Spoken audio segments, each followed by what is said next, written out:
Bismillahirrahmanirrahim. Assalamualaikum warahmatullahi wabarakatuh. Kita bertemu lagi dalam 9 soalan pada minggu ini.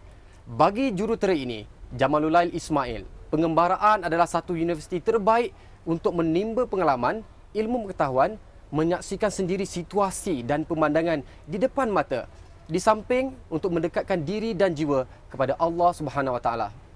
Berbekalkan kepada keyakinan itu, beliau memandu kenderaan karavannya bersama isteri dan 4 orang anaknya merentasi sejauh 25,500 km, menjelajah 26 buah negara selama 155 hari. Jadi bersama saya hari ini, bapa yang luar biasa untuk berkongsi pengalamannya. Assalamualaikum. Waalaikumsalam Selamat datang ya. Terima kasih. Baik, dan sebulan dah balik ke Malaysia ya.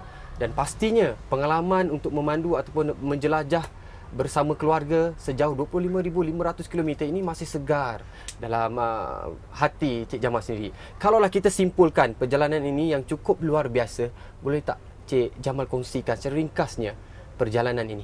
Kalau sebelum ni saya rasa betul ke boleh buat projek ni. Nak berjalan dengan duit, bajet yang terhad, dengan pengalaman yang tak ada, serba-serbi kekurangan. Tetapi hari ini saya boleh buktikan bahawa saya telah selamat sampai dan berjaya sampai. Maknanya ini satu projek yang semua orang boleh buat. 2002 waktu tu saya beli London taxi untuk bergerak. Tapi pada ketika tu isteri saya tak setuju. Anak masih kecil lagi.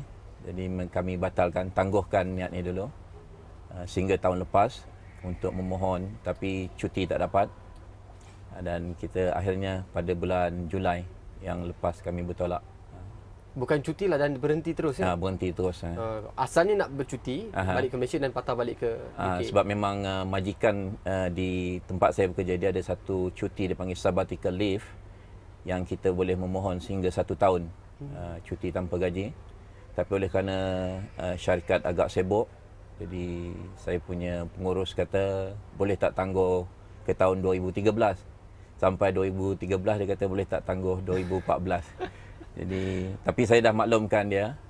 Kami dah rancang, kami dah maklum semua orang. Dah dalam Facebook, dalam website semua dah tahu. Kalau tak bergerak ni satu dia kata boleh resign, tapi bila-bila masa boleh kembali semula ke syarikat. Saya mengharapkan projek pengembaraan ni terutama kepada anak saya dan saya sendiri dapat menimba pengalaman, dapat belajar. Selalu kita dengar bila kita travel, orang satu dunia ni merupakan satu buku. Tapi kalau orang yang tak travel, tak berjalan, dia baca satu muka je, satu muka surat aja. Jadi memang betul, setiap negara kita pergi, setiap 100 km kita bergerak, kita akan jumpa pemandangan yang berbeza. Kita bergerak daripada serendah bawah paras laut, terutama di Amsterdam, di area Belanda, dan di Turupan, China, ini di bawah paras laut, sehinggalah setinggi 3,712 meter. Memang orang kata jauh perjalanan, luas pandangan, banyak pengalaman. Dan nak menyentuh tadi Cik Jamal kata di sinilah pondok, tempat tidur dan sebagainya. Cakap pasal tempat tidur, saya rasa tempat ni terhad. Bagaimana anak-anak dan isteri 5 beranak tidur dalam karavan ni? Ini saya rasa saya kena berterima kasih dengan orang yang design motor karavan ni. Kalau dalam keadaan siang kita nampak dia punya susun atur dia macam ni. Macam sofa aja. Betul. Duduk boleh macam rumah biasa aja. Tetapi bila malam hari dia boleh ubah. Kita boleh tarik ni dan jadikan katil untuk tidur 4 orang. Dan di bahagian atas 2 orang boleh tidur. Bahagian atas? Di bahagian atas ni. Oh, atas boleh ditarik keluar. Menarik. Jadi 6 orang boleh tidur dengan selesa. Dan biasanya dalam 155 hari ni kami tak ada pernah masalah tidur. Bila tidur letak je kepala, memang besok pagi sedar dah masuk waktu subuh. Alhamdulillah. Baik gitulah ya. Dekatnya keluarga dalam satu pondok yang walaupun nampak zahirnya kecil, tapi dari segi istilahnya dia merapatkan istilah kekeluargaan tu. Baik, dan diceritakan juga dalam artikel perjalanan Cik Jamal sekeluarga ditempuh dengan pelbagai dugaan. Antaranya kisah dirompak di Tehran. Boleh tak kongsi keadaan cemas ketika itu? Sebelum kami bergerak daripada dulu dalam forum antara pengembara-pengembara ni, dia telah Dia kata sebelum bergerak pastikan saya ada jawapan kepada 4 soalan ni. Dia kata kalau ada jawapan, kalau ada penyelesaian kepada 4 soalan ni, bolehlah kau bergerak, dia kata. Soalan yang pertama, dia kata kalau kereta breakdown, apa penyelesaian? Macam mana nak buat? Tengah-tengah memandu di padang pasir, tiba-tiba breakdown, workshop tak ada. Nak buat macam mana? Ini soalan yang pertama. Soalan kedua, kalau sesat jalan macam mana nak buat? Soalan ketiga, kalau sakit. Bayangkan kalau di pegunungan, di Torugat Pass ni 3,700 meter, yang pada ketika itu memang oksigen dia nipis, memang isteri saya pun susah bernapas. Memang kalau biasa manusia biasa ni memang selalu memang susah untuk bernapas, kadar oksigen dia dah kurang. Apa kita nak buat ni? Dan yang soalan keempat, kalau kena rompak, apa persediaan ni? Jadi saya kata ini soalan ini cukup tricky ni. Baik. Memang sampai kami bergerak, kami tak ada jawapan. Tetapi apa yang kami buat persediaan-persediaan. Contoh untuk kenderaan, kita pastikan kenderaan ni kita cuba ambil enjin yang reliable. Lepas itu yang boleh repair di tepi jalan. Terutama enjin-enjin baru ni kebanyakan dia tak boleh repair di tepi jalan yang guna komputer. Jadi kami gunakan enjin Mercedes Sprinter yang cukup basic. InsyaAllah siapa-siapa pun boleh repair. Tapi Alhamdulillah, walaupun macam mana pun memang tak ada masalah. Yang pertama, yang enjin rosak ni, kereta rosak, tak ada rosak pun. Alhamdulillah. Yang kecil-kecil biasalah. Lepas tu kami sentiasa buat preventive maintenance. Ini yang cukup penting rasanya untuk kita mengembara. Selain tu macam yang untuk kesihatan, kami ada first aid kit. Kami ada sikit first aid training. Dan dari segi kena rompak ni, kita kena sedia dengan keadaan-keadaan yang sepatut. Jangan duduk di tempat yang terbuka. Kita pun dah belajar dulu mana tempat yang bahaya, tak bahaya. Kita cuba elakkan perkara-perkara ni. Tapi ketika di Iran ada 2 insiden yang terjadi, dan sebenarnya ini pun bukan satu pengalaman buruk. Ini merupakan satu perkara yang kami belajar, satu pengalaman baru yang insya-Allah kalau kami mengembara lebih berhati-hati lagi, lebih berwaspada lagi. Yang kali pertama kami kehilangan generator. Dia pecah masuk ataupun dia tahan? Dia pecah masuk. Itu yang malam yang pertama di Tehran. Dan malam yang hari yang besok siang hari kami di summon lagi. Ada 3 orang datang, dia menyamar sebagai polis. Tapi di tempat publik, kami memang tak tempat-tempat yang kita anggap bahaya, kita tak berhenti. Ini memang tempat umum. Dan sebenarnya dia pun takut, kita pun takut. Dia pun berani, kita pun berani. Dia mencuba nasib. Tapi Alhamdulillah, walaupun dia ada cubaan untuk menculik, dia nak bawa saya sekali, tarik dengan 3 orang ni. Tapi Alhamdulillah memang Allah selamatkan saya. Saya tertarik pengalaman di Iran ya. Yeah. Di sana banyak Syiah. Jadi macam mana dia tengok ni, mesti dia tanya ni ahli sunnah ke sebagainya, dan mereka memang tertarik sangat kalau nak tahu Encik Jamal adalah orang sunnah. Mereka akan pasti melakukan sesuatu. Ini satu soalan biasa di Iran. Di mana-mana kita berhenti. Tapi secara umumnya orang Iran baik. Memang dia layan kita. Tetapi dari segi masalah pahaman yang berbeza, ini satu soalan biasa. Jadi soalan yang biasa dia tanya, Syiah ke Sunni? Saya kata saya orang Islam. Dia tidak memaksa untuk jadi dia kata, no, are you Sunni or Syiah? Dia kata, I'm Muslim. Saya kata, dia kata, Sunni, Syiah? Saya kata, saya Muslim. Jadi selalunya habis dengan persoalan tanpa jawapan. Itu mungkin barangkali adalah tips-tips terbaik yang mungkin dia boleh diguna pakai. Baiklah, itu sebagaimana yang telah dikongsikan oleh Encik Jamal. 1% antara pengalaman adalah dirompak. Itu antara pengalamannya. Dan banyak lagi pengalaman yang nak dikongsi selepas ini. Kita berehat dahulu, kita akan kembali selepas ini dengan pelbagai lagi soalan. Encik Jamal ya.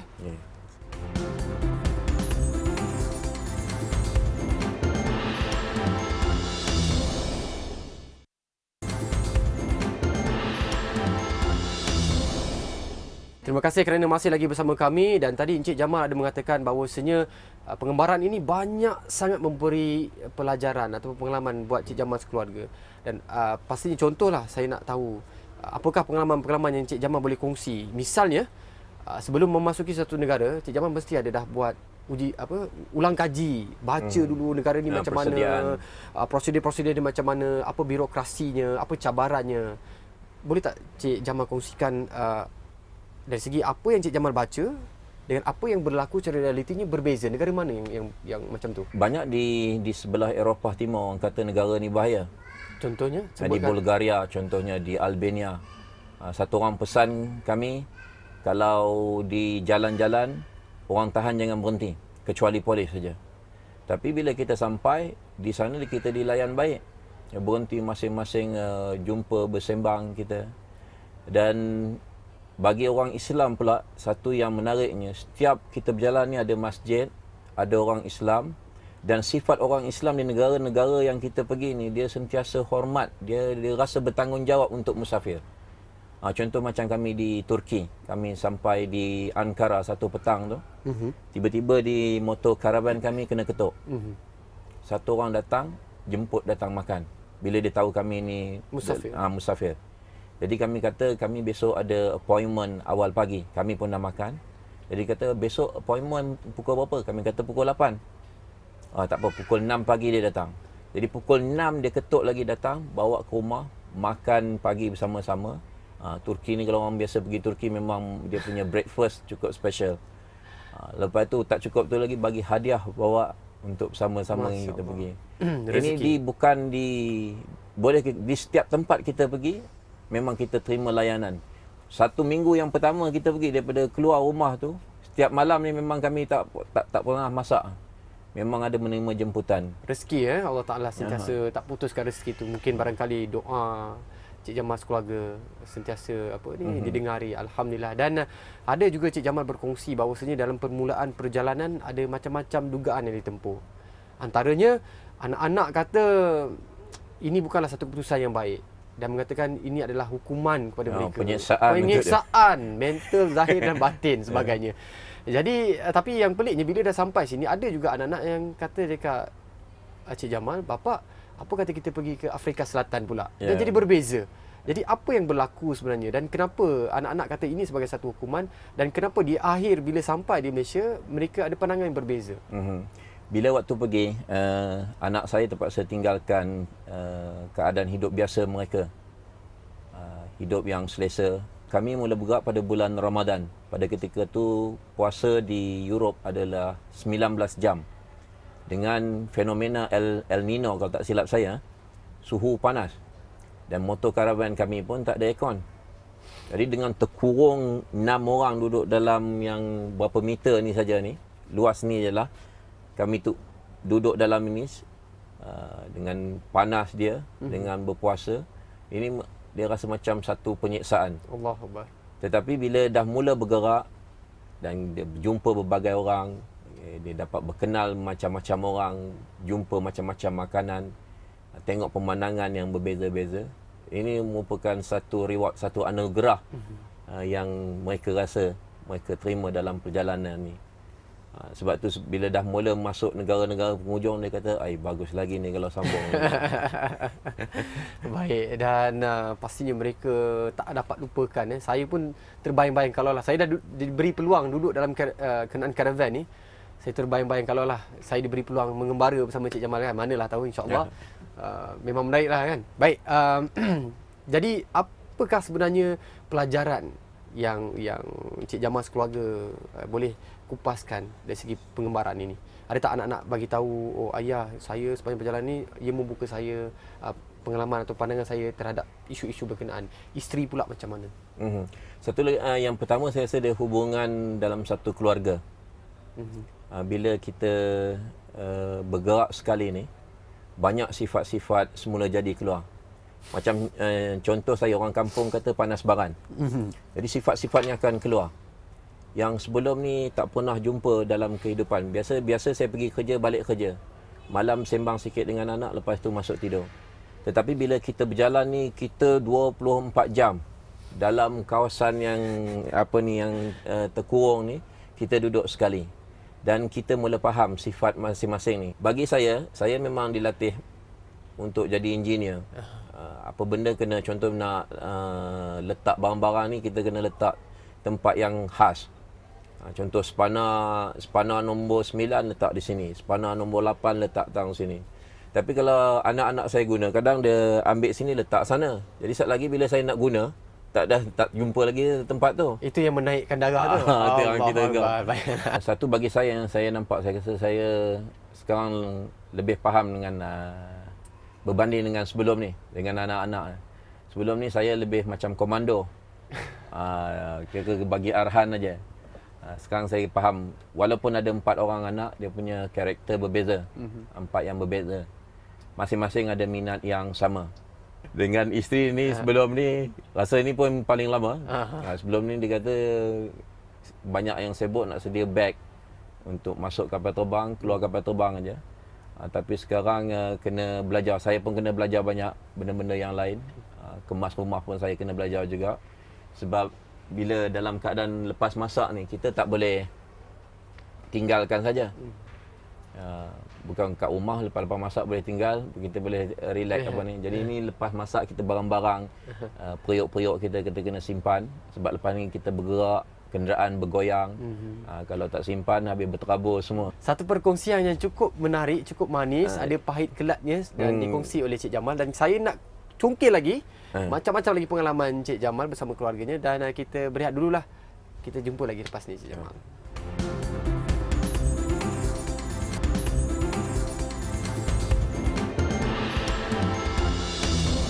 Kita masih lagi bersama dalam sebuah karavan yang telah merempuh 26 buah negara selama 155 hari. Pastinya ia memberikan banyak sangat ilham pada mereka-mereka di luar sana itu, Cik Jamal.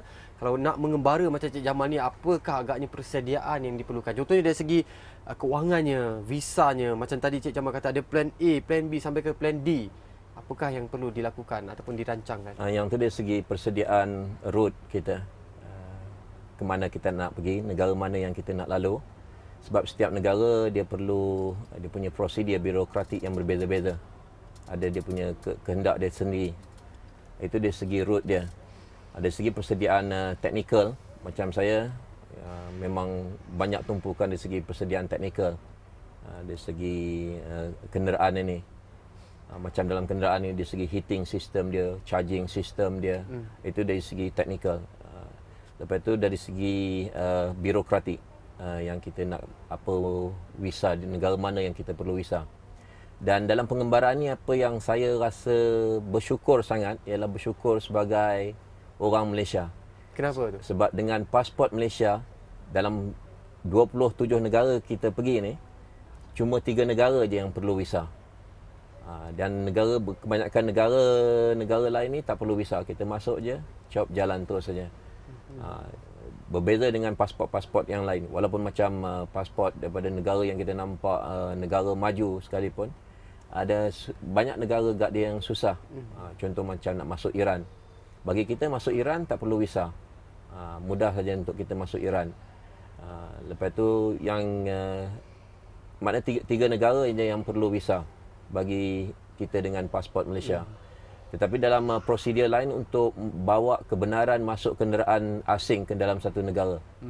Ini satu prosedur, satu proses yang agak unik. Satu negara ke satu negara berbeza. InsyaAllah kita akan bukukan.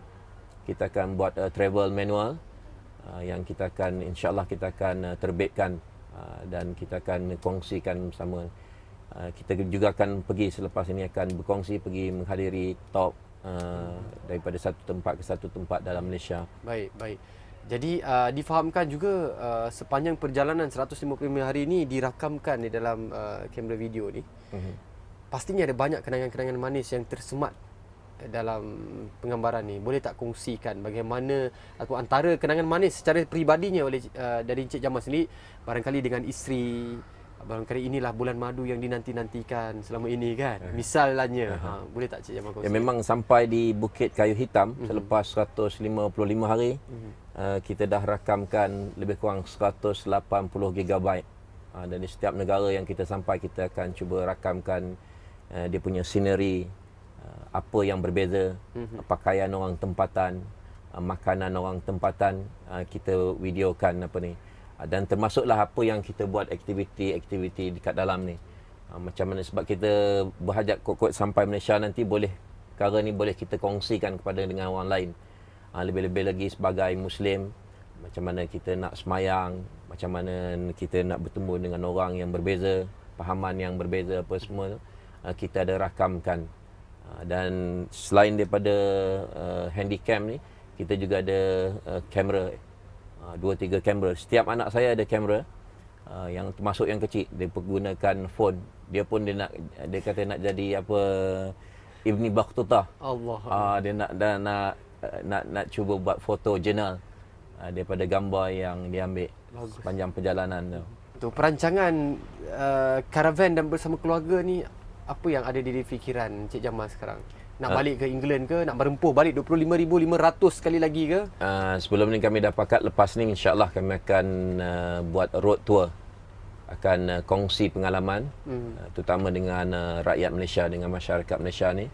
Kita akan bergerak daripada satu negeri ke satu negeri. Kita mula daripada Perlis, dan insya-Allah kita akan bukan saja di semenanjung Malaysia, kita akan cuba untuk pergi ke Sabah dan Sarawak.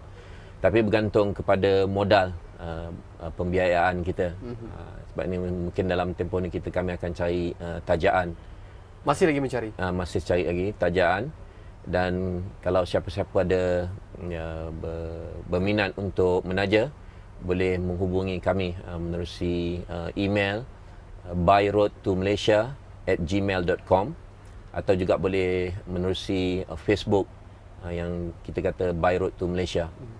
Dan memang kita nampak sebenarnya projek kejayaan kami sampai ini bukan kejayaan kami saja, tapi kejayaan ramai orang, bukan satu orang, beribu orang. Kalau tuan-tuan tengok kalau ni tengok dalam Facebook, sekarang dah lebih 24,000 dalam masa sekejap, masing-masing bagi komen. Dan projek ini bukan saja untuk satu-satu golongan saja. Macam di Malaysia ni, tak kira apa-apa kaum, mereka sama-sama berkongsi. Bukan saja berkongsi, membantu. Ketika kami dalam keadaan kesempitan duit, ada yang masukkan duit. Masuk. Kami tak pernah Rakyat kenal. Malaysia? Rakyat Malaysia. Begitu Bukan saja rakyat Malaysia, daripada US, daripada mana. Walaupun tak pernah kenal, tak pernah jumpa, dia kata okey, dimasukkan. Ada yang rakyat Malaysia masuk sampai 3,000. RM3,000, ada yang RM1,000 dalam perjalanan kami. Dan sebab itu ini bukan kejayaan kami satu orang, kejayaan ramai orang. Khususnya orang Malaysia yang mendoakan, yang bagi bantuan kewangan, dan insya-Allah kami akan kongsikan pengalaman ini bersama-sama. Baiklah, kan bagus kalau ada caravan sebegini di Malaysia ya. Dan barangkali mungkin lebih ramai lagi orang akan datang nak tengok sneak caravan ni. Jadi saya rasa pun amat selesa diterima sebagai tetamu di Pondok Istimewa Keluarga Encik Jamalul Lail ni. Dan kami nak ucapkan jutaan terima kasih kerana mengizinkan kami mendekati Encik Jamalul Lail dan keluarga bersama dengan perkongsian perjalanan sejauh 25,500 km ini. Daripada anda semua, insya-Allah kita jumpa lagi pada minggu hadapan dengan topik yang lain. Assalamualaikum. Waalaikumsalam. Terima kasih. Jumpa lagi.